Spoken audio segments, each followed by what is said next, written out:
Hello guys, welcome to Generation Unravel. In this video, I'm going to be showing you how you can react to a Facebook reel. So first thing that we need to do is head over to Facebook, of course, and now let's head over to the reels by heading to the videos and then click on reels over here. Hey yo, this is sick. This big We should have this video over here. villager has his own farm.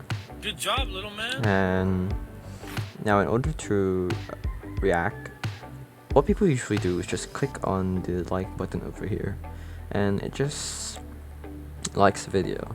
And that's why if you hold on the 45k, the statistics of how many reacts is mostly like, because people don't actually know that you can react. Which you can do is by holding the like button and you'll see all the reactions that you have here. So pretend that I want to say haha to this one. What's up, loser? You better have more wheat for me when I come back. Bro, you can't let players push you around like that. And that's it. That is how you can react on Facebook Reels. I hope this video helped you. Like, comment, subscribe if you did. This is Generation Unravel. See you in the next one. Bye bye.